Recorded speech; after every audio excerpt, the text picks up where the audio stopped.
So I think something that is at the essence of what we do is we support students. We remove barriers to their success, and we have theories that have been constructed and developed over time, some problematic, some a little bit more involved in their collecting of data that inform those theories. But when it comes down to it, it's all about the students. But then sometimes we stop to forget and go, well, how do these theories apply to me, and my own transitions? And well, I can help everybody else with their career development, but when it comes to my own, I'm somehow different in that. So I think this book kind of welcomes folks to think about themselves and stop for a moment. And, we serve our students so well, and maybe some of the folks that we supervise, but what does it mean to actually think about ourselves? Hello, and welcome to Student Affairs Now. I'm your host, Keith Edwards. Today, we're discussing early to mid-career transitions in student affairs. Student Affairs Now is the premier podcast and online learning community for thousands of us who work in, alongside, or adjacent to the field of higher education and student affairs. We release new episodes every week on Wednesdays. Find details about this episode or browse our archives at studentaffairsnow.com. Today's episode is brought to you by Stylus. Visit styluspub.com and use promo code SANOW for 30% off and free shipping. This episode is also sponsored by Leadershape. Go to leadershape.org to learn how you can work with them to create a just, caring, and thriving world. As I mentioned, I'm your host, Keith Edwards. My pronouns are he, him, his. I'm a speaker, consultant, and coach, and you can find out more about me at keithedwards.com. I'm broadcasting from Minneapolis, Minnesota, at the intersections of the ancestral homelands of the Dakota and the Ojibwe peoples.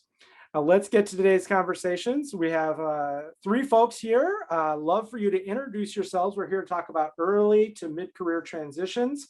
We'll talk more about the book and our second part episode that's coming up next in a little bit. But let's go ahead. Jane, why don't you go ahead and introduce yourself and tell us a little bit about you.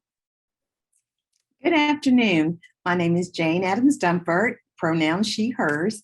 I'm Associate Vice Chancellor for Student Affairs at Western Carolina University in Cullowhee, North Carolina. With over 30 years of experience in higher education, I am very passionate about access and student success. My diverse experience in student affairs includes organizational development, strategic planning, leadership development, equity and inclusion, and university compliance.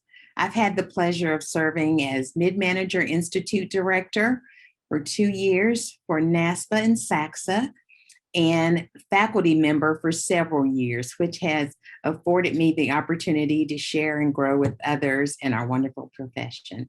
Thank you for having me today, Keith. Yeah, we're so glad you're here. I look forward to that wisdom from all of those experiences. Kristen, tell us a little bit about you.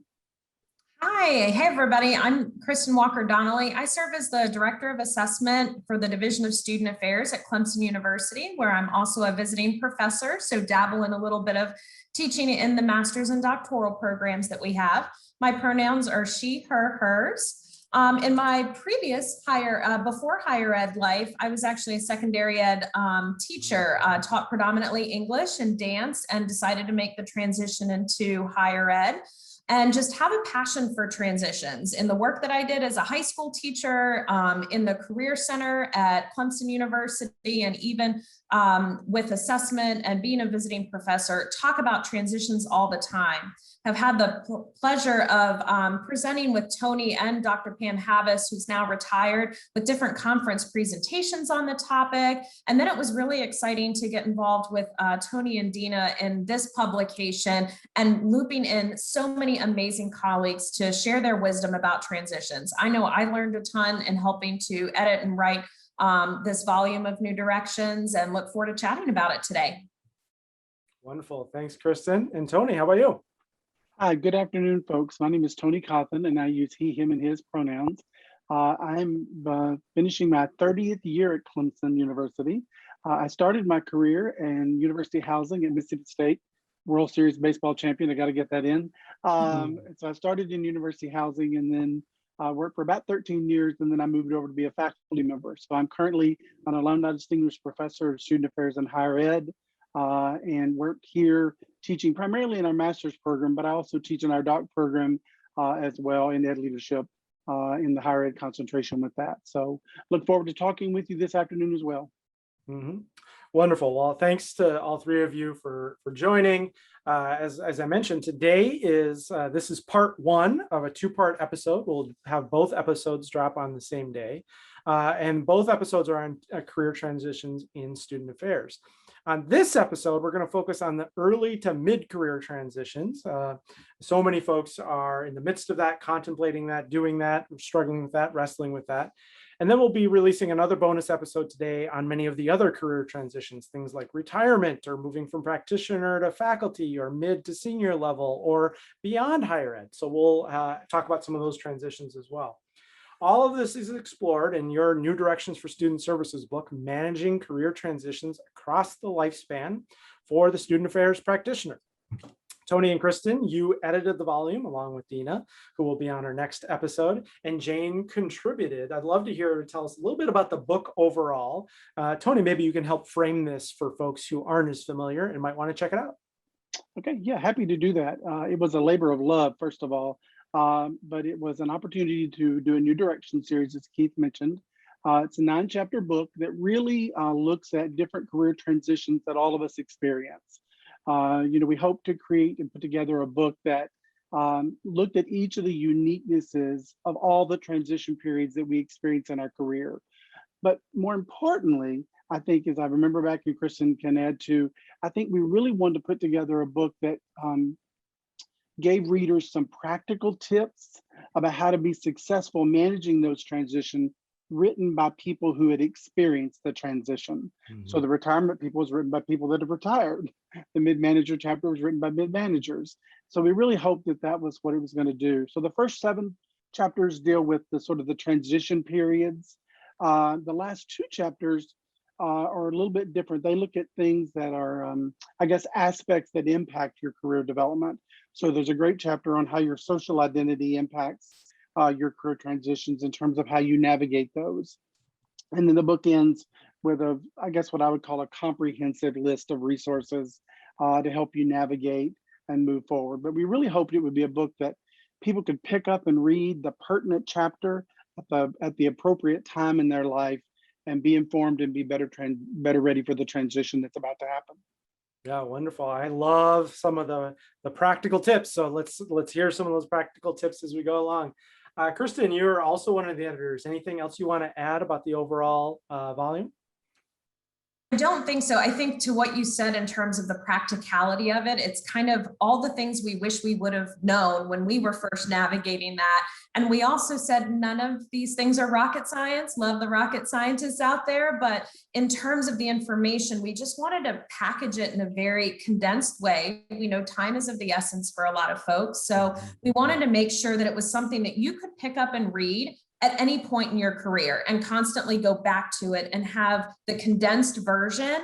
And that's what as Tony said, in terms about that resource chapter, for further reading, for further resources, we wanted to be able to, kind of embed and hyperlink. And it's almost one of the great things too about the publication being available online is being a conduit to resources, since sometimes you just don't know where to start. Yeah. Well, all due respect to the rocket sciences, I would argue that human change and evolution might be a little bit harder than rocket science, right? Over the whole course of a lifetime in a career, but we'll do our best here. So let's talk a little bit more about some of these early to mid-career transitions. Kristen, why don't you kick us off here? What are we talking about? What would you want people to be kind of thinking about, anticipating, and maybe broaden the perspective on this? Absolutely. So I think something that is at the essence of what we do is we support students. We remove barriers to their success, and we have theories that have been constructed and developed over time, some problematic, some a little bit more involved in their collecting of data that inform those theories. But when it comes down to it, it's all about the students. But then sometimes we stop to forget and go, well, how do these theories apply to me, and my own transitions? And well, I can help everybody else with their career development, but when it comes to my own, I'm somehow different in that. So I think this book kind of welcomes folks to think about themselves and stop for a moment. And we serve our students so well, and maybe some of the folks that we supervise, but what does it mean to actually think about ourselves? So I think when thinking about these transitions, we have to really think about kind of two buckets. And I think the authors of the different chapters did a really nice job of encapsulating this, that you've got the personal transitions and then the professional transitions. And our minds automatically tend to go to the transition of the job, of literally going from a grad student to a new professional, or a new professional to a mid, or to my terminal degree, et cetera, versus like, there's all the personal stuff. And I think the last 18 months have kind of enveloped that a lot for us. So I love that we've gotten the book Questions to Ask. We have practical questions that you can ask, using Nancy Schlossberg's adult transition theory and the 4 S's. What questions can we ask ourselves? And we need to recognize too, so in some of those tangible things is, we know that a majority of the folks that might be listening to this or viewing it on YouTube may have gone through a cohort model. We know maybe the majority of folks went full-time or went straight through from undergrad to grad. And those things really impact some of those personal and professional transitions. Something that we love about Sandra and what she talked about in her chapter of going from grad to new professional was building community in your zip code. So even the job aside, like, how do you make friends? Seems like such a simple thing, but when you go from my friends maybe were on my residence hall or on my hall, or they were in this club or things of that nature, is how do we make friends knowing everyone in your department or in your office or on your team are not necessarily going to be your BFFs? There's some of the politics involved with that. And how do you start building those relationships if you take a role where maybe you don't know anybody? I know that happened to me in going to grad school, moved across the country at 30 years old and didn't know anybody, but you kind of make your way through it, and giving yourself the space and grace to let that happen, but putting yourself out there. We encourage our students to go to their learning edge and meet new people, but we have to kind of do that a little bit, of ourselves as well. And then there's some of the actual transition of the role, so doing some informational interviewing, getting to know people. We know we answer the interview question correctly that says like, oh, I would build relationships and get to know people in my department and across campus, but are you gonna do it? And that's just a great way to kind of learn, understand that institutional and department context.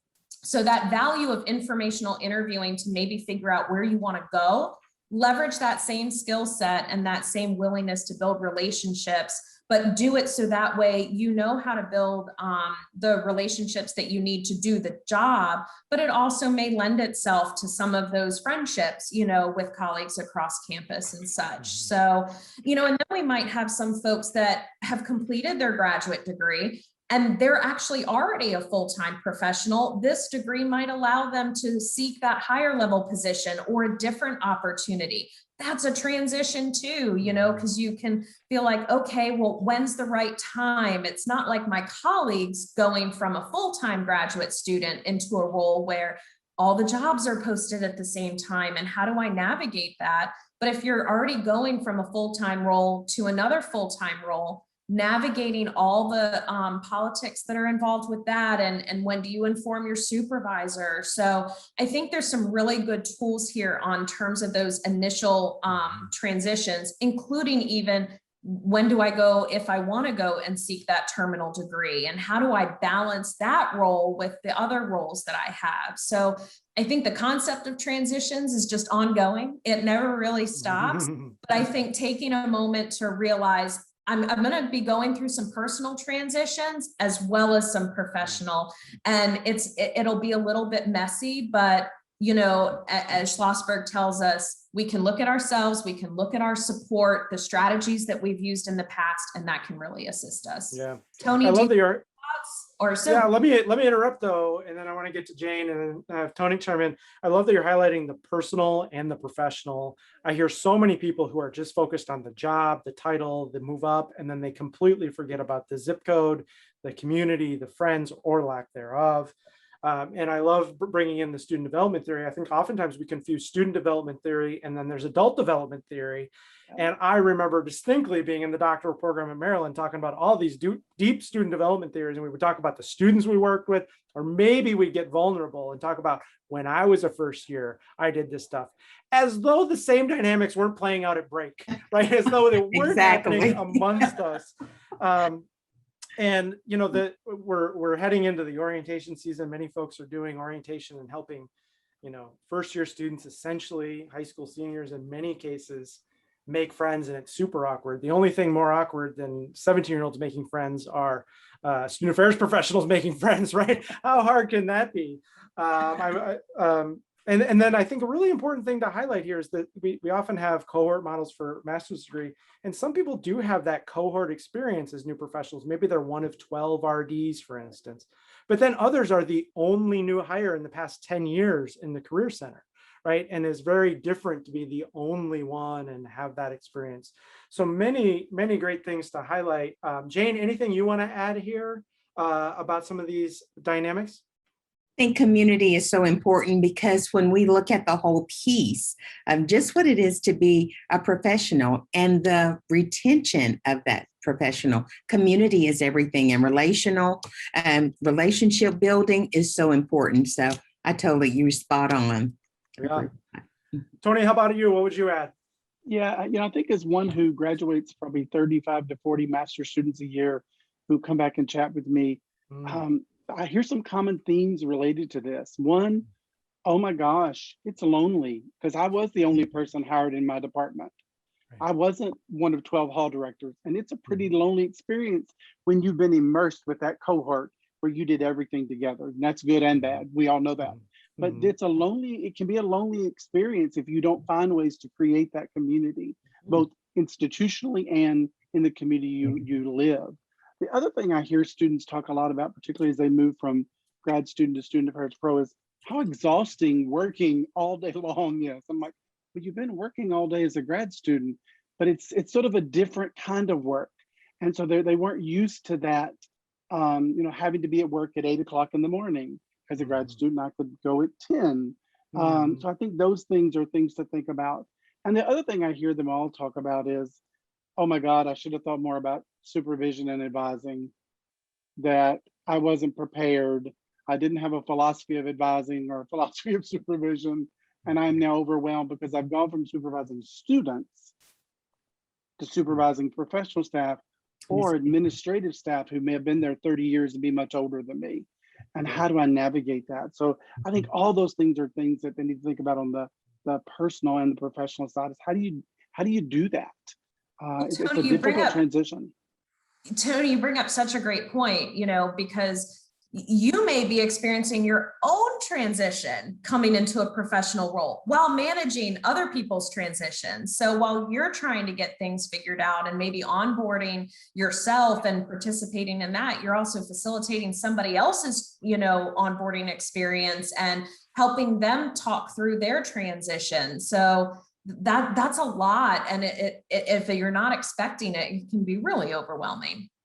And one of the things that we often hear from our mid-managers is that they're the ones that are doing the onboarding and they are not being onboarded. So I think that we have to be very mindful in that whole sequence of how that plays out and how we can better support them.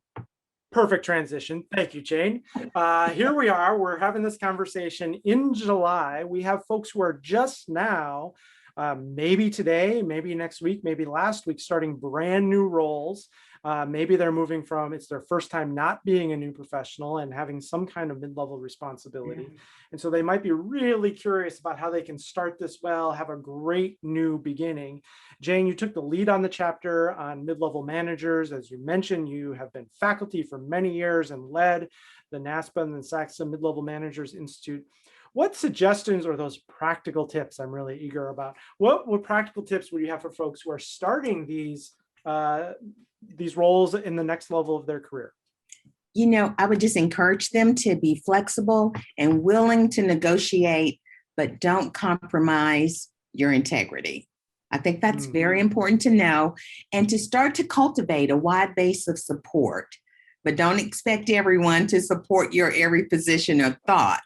Know how to give and take, because when they come in out of grad school, everything's their way, or when they come into that new position, I know it all and I'm going to do it all. I was that new professional for sure. For sure. How could they ever? How did they exist without me, right? I don't know how I didn't get That thrown out of skill staff set. meetings. I don't get it. Yeah. And I think, probably to be cognizant of and look for ways to make others successful. You don't think about, it's bigger than the I, it's the we and team. Maybe work toward being perceived as competent and informed rather than one who has to always be right. Mm-hmm. And become a citizen of the campus and get to know how the other departments and divisions on campus work. And that will help you in determining your goals and priorities for the academic year. And as much as possible, try to find that work-life integration. I'm not a supporter of balance because I always think that it's going to tilt either way, but I think it's very important and that we try to find that work-life integration. Yeah, I love it. Go ahead, I Tony. was going to say, Jane, I love your comment though, because I think embracing that the mid-manager role is a complex, ambiguous role. Mm-hmm. You got lots of responsibility, but very little decision-making, authority at the end of the day. So you better build those relationships across campus, because you're the ones in some ways doing much of the heavy lifting. Absolutely. So you got to know who to call in that other department. So I love that concept of, if I'm a mid-manager coming in, schedule those interviews with other people. Even if you don't have to meet with them regularly, take the initiative and schedule your own time to meet with those other people that you're going to work with, because the mid-manager is the one sort of facilitating all the moving parts. We say that dissemination of knowledge, they are. And recognize it is ambiguous and it is complex, but it can be a great role if you can embrace that. Well, and I'm picking that up in what Jane was talking about the negotiate, but don't compromise. There's so many both ands to this. And I love that you're talking about being a learner. Before we recorded, talking about Brene Brown, who talks about shift from being a knower who's right to being a learner who wants to get it right. And I think that is that nuance. And the campus citizen, I still remember a supervisor pulling me aside and saying, "You're here now. You got to stop wearing the polos from these other schools." Right? We'll go to the bookstore. You can't wear these polos from these other schools. I'm like, well, I visited there once. Isn't that great? And no, she was not impressed. So being that campus citizen, really investing in the campus community, learning about the structures, the people, the organization, the culture, the history, the intangibles is really great. Chris, I'll tell you, Keith, my funny story real quickly. When I went to work in Mississippi State, my first week there, Mississippi State was playing my alma mater in football, and I went to the football game dressed in my alma mater orange from the University of Tennessee, and ran into the president. And the president said, "Who pays your salary?" It was a really mind-opening. Okay, I am now part of this community. Yeah. I am now part of the Mississippi State community. So that is so critical. Yeah. Well, we don't want to turn this whole conversation into embarrassing stories about things that we did, but some of those might be helpful. Kristen, what would you add to folks who are starting these new mid-level roles now and maybe are wondering how they can make sure they get it off to a good start? Absolutely. I read a book and we shared it at a conference, and I said my biggest takeaway, as well as my own career journey seeing, is the higher you go up, or the nature of your role, if it's not just over one department, and like with my role with assessment, I'm serving all, is it just gets more complicated. Just for relationships, it's complicated to determine the status, just complicated. And I think what you said about Brene Brown's quote, about the learner, and it's not just about knowing and being right, is, oh, it's far more complex. What seems like such an easy answer, nope, that's probably going to take a couple months. And you are talking to the queen of sense of urgency, but realizing what are the things, and kind of playing chess and not being like, Mr. Burns and Simpson calculating, but how do I be strategic with who I talk to and where do I bring them in? Because I tell folks, I have far less authority in this role than I did in my previous role in terms of being able to make some change happen a little bit quicker. It takes far more because I'm working with institutional effectiveness and I'm working with my counterpart in this college and in the Division of Undergraduate Studies and you realize everybody's really still wants to row the boat in the same direction, but how we get there and the journey that we take is really complicated. And just appreciating that and recognizing, wait, you see a barrier I don't even see. Yeah. And Well, as Tony said, you oftentimes don't have authority to get people, you can ask them to do things, but you can't get them to do things. I remember a colleague saying, I was, as an entry-level professional, I was a resident director, I was an area director, I was a complex director, and then I became an assistant director, and no one listened to me. And she just thought the title was misnamed. She says, as soon as I realized I wasn't an assistant director, I was an assistant suggester. Everything just calmed down. Like, that's all I'm here to do. I'm here to suggest you do these events. I'm here to suggest you complete these forms. So I think that gets to the complexity of some of these mid-level roles where you have a lot of responsibility, but not the authority that matches. And that's where the nuance, the relationship, the influence becomes kind of the key commodity. And if you can't share the why and you can't articulate it, because there's the work that you do, kind of those at the same level and above you, but then those at the same level, maybe and below, if you can't articulate the why, anything that happens is because the relationships that I build and because I'm able to do that. Some days I articulate it better than others, but if you can't do that, anybody you work with will know and be like, time is valuable. I'm not going to work on it if I don't think it matters. Yeah. Right? Yep. Jane, I want to go back, Jane. Just one more thing. I want you to go back and say whatever you were about to say, and then I want you to hit this balance versus integration point really well. Okay. I think that's very important for mid-managers to learn how to manage up. I wish someone had taught me that. I think it would have saved me a lot of angst and opportunities to learn, of course. But I think it is so important that we coach them and support them and advise them on the importance of learning how to manage up. Okay. Work-life integration. Yeah. Tell us more about balance versus integration? I think this is so important. I always thought for years that I needed to balance. And if I didn't balance, I wasn't okay. And that I couldn't be my best. Mm-hmm. And then I realized maybe I am at my best if I'm doing this at 60% and this at 40. It makes me complete. Mm-hmm. So wherever and however you find your optimal space or piece, then that's your integration happy place. Mm-hmm. So I try to stay away from balance because balance means equal, and not all the time does equal mean success. And why would we want our life to be in balance with work? Right? Because people have told us that we should. Right. But work is a part of life. Life is the whole. Work is a part of that. So how do we integrate that? You know what is so important? And you realize you are more than your job. You are more than your title. Yeah. And there might be some days or weeks or times of the year where work gets a much bigger chunk than it does at other times. Absolutely. And vice versa. So absolutely. Wonderful. Yeah. I would say, Jane, I love that concept of, I remember having a supervisor who said work-life balance. Balance means that your work and life just sort of coexist.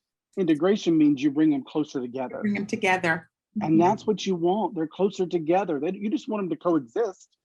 Two separate pods. You want them to become closer together. So I love that concept. And I think all of us could learn from that, not just mid-managers and new professionals.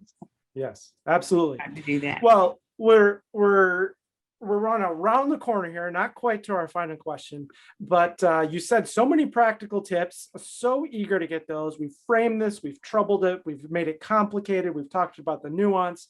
So what are some key takeaways that you'd like to be really clear about as we help folks navigate these early to mid-career transitions? We're going to start with Kristen, and then to Jane, then to Tony. Kristen, what are some key things that you want to make sure folks take away from this?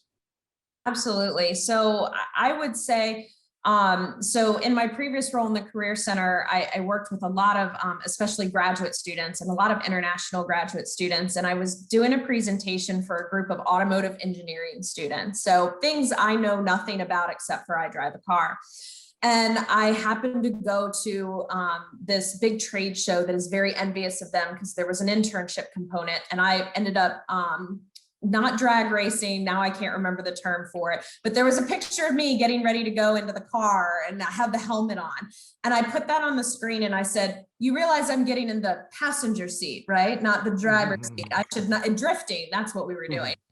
And I said, that's your career development. Like, welcome to grad school. You are in the driver's seat. Me as a career counselor, as a career coach, I'm in the passenger seat. I have some tools and I can help navigate. Now we have GPS, yay. But in terms of that as an analogy and a way to anchor them to think about it, I think that's what we have to think about it as well, that we own our own career development and professional development. And another book that Sandra wrote, which I'll put the link in the chat, she says professional development is really a misnomer. It sends the message that it is the profession's job to develop you. And it's really your own, and you have to take charge of that. And I know even attending Mid-Managers Institute with Jane several years ago, like that message was reiterated that you need to develop your own life strategic plan. And I think Tony is going to give a tidbit on this in a moment, but I think just reminding yourself, it's on you, because you know you best, as Tony always says, know thyself. So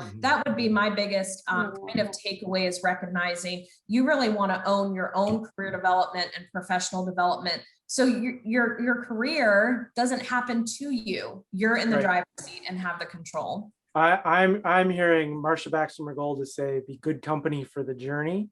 And this emphasis on empowerment and agency, right? Where am I going to take control of my career and what I want to learn and how I want to grow and how I want to move forward? All right, Jane, that's a tough act to follow. Go for it. It is. So you know what? I'm not even going to follow. I just hope I can compliment.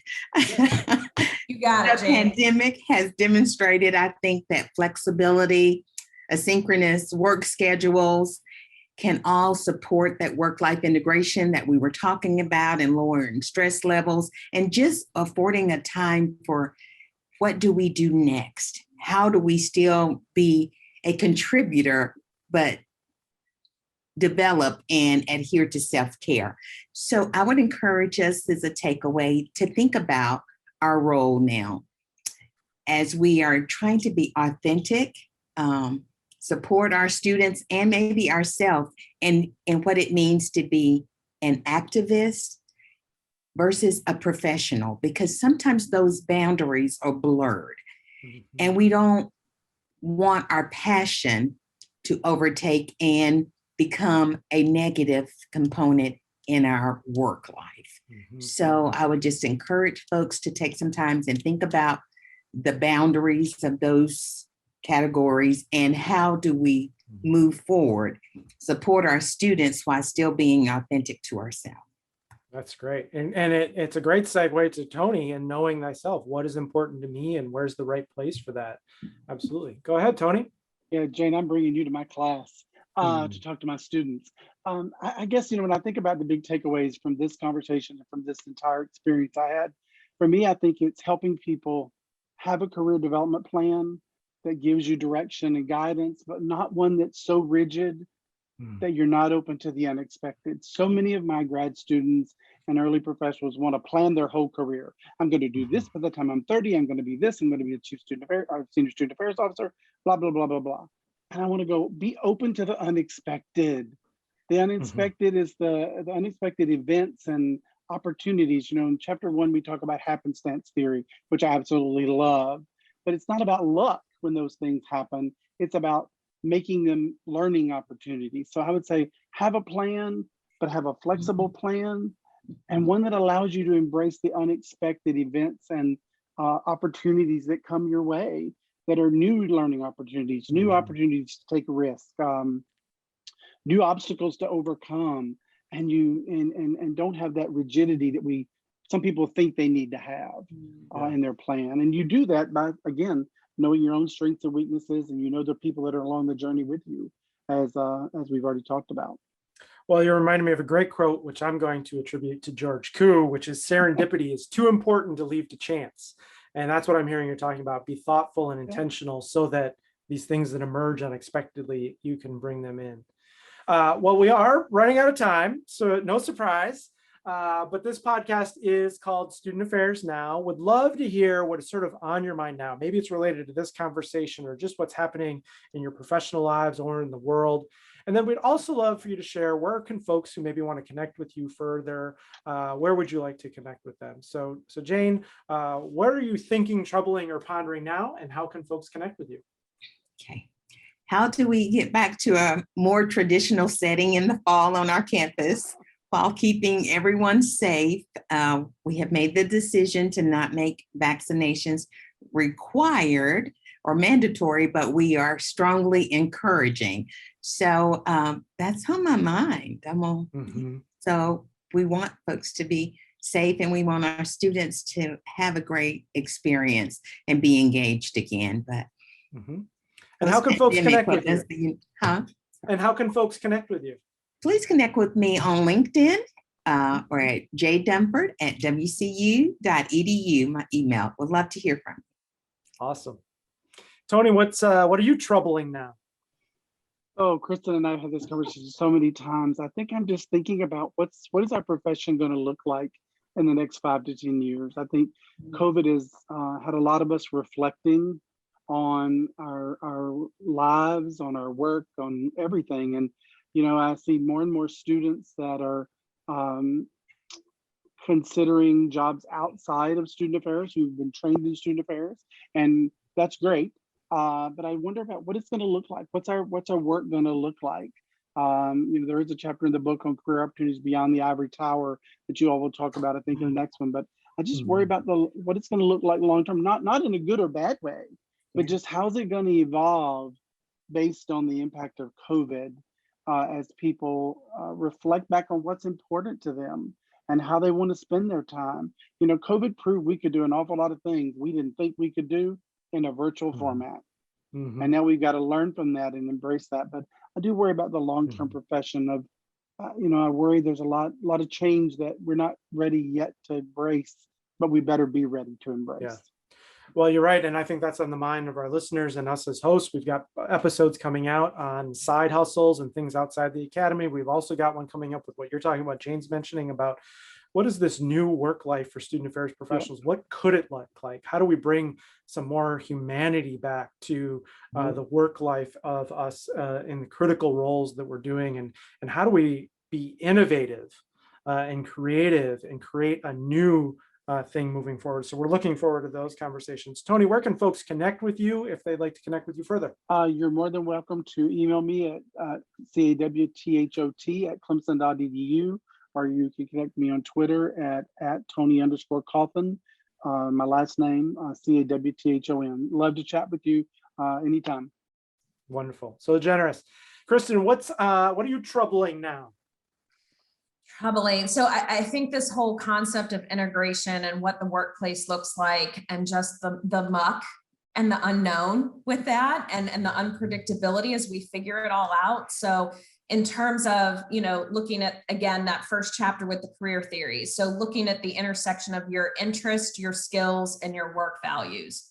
Well, that's all super confusing right now as institutions and companies like, or nonprofits, as Tony said, if you kind of go adjacent of what does it look like and what are the policies, and know thyself and where do I thrive? I remember having friends, deciding, I'm going to drop out of college and maybe pursue an online degree, and then realizing, that's actually not where I thrive most. I thought the flexibility was going to be super great there and align well, and it ended up not doing that. So I think in terms of figuring out what does it look like for me as the individual, what environment do I thrive? How do I find organizations and institutions and departments and et cetera, where I can have a role that allows me to have the balance? I saw one study that said, if you could have it any way that you want at higher ed, what would it be? And it said maybe 1 to 2 days remote.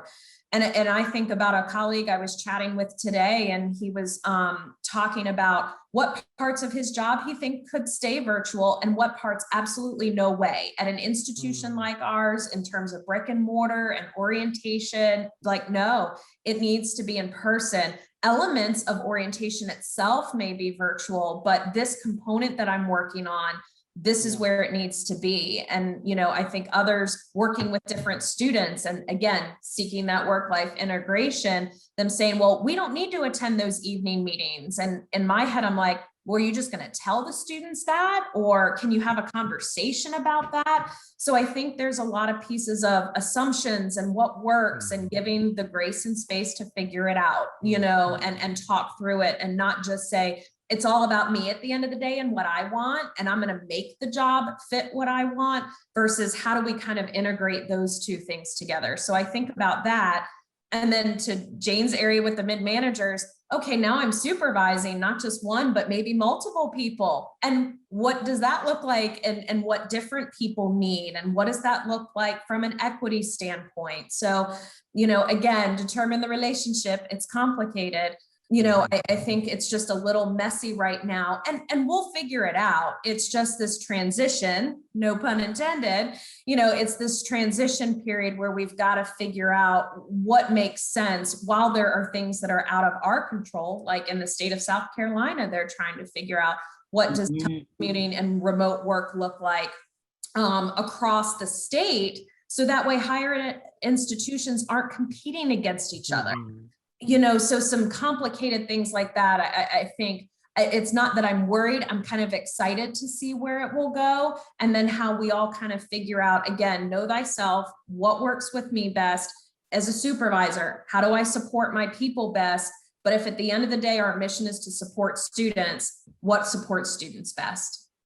Yeah, the Awesome. other thing Thank for you. me, Keith, I think is I lay at night awake worrying about recruitment to our profession, because I've talked to so many undergrads in the last couple of years who their perception of what student affairs folks do has been based on the last 18 months. And that's been social work for many campuses. And many of them are saying, I don't want to be a social worker. And so that I worry about, are we going to see less people enrolling in grad prep programs? Are we going to see less people making a career out of this that all of us have done for numbers of years, and see it as a passion and a calling? I do lay at night and worry about the recruitment piece, and what impact has the last 18 months had on, students hadn't had the opportunity to sit with their vice president and get excited about student affairs when they thought they were going to be an engineer, because you Zoomed and you got off the dang meeting and it was over. So that weighs heavily on me as a faculty member. Yeah, there's a missed opportunity in the in-between spaces, right? The in-between spaces we missed. Go ahead, Jane. And I also think about our, just talent management, our staff. This year has been difficult, and I think that we're having some concerns and problems about folks transitioning back to the workplace. Yeah. Because they feel like I've been doing my job effectively for over a year remote. So what does this look like, and why do I have to come back? And there's a nationwide attrition in the workforce. And we need to think about how that's impacting us and how we'll address it. We can't do the same old things anymore. We have to be creative, like you said, Keith, and innovative. Right. Well, and this is different within higher ed and beyond higher ed. There's the same dynamics. It's also different by type of institution. It's also different by region. I mean, the biggest influence via whether people were in person or virtual or requiring vaccines or not, or requiring testing or not, was the political party of the governor of the state, not data, not other things. So these things are all in the mix and navigating. It's just another good reminder, as we were talking about, the nuance, the influence, and navigating all of this. Yeah. And I would also add, in terms of that innovation part, Jane, that you talked about, and it's everything that we've been talking about. And what part two will be is this concept of career development and professional development. And it's not just about traveling to conferences.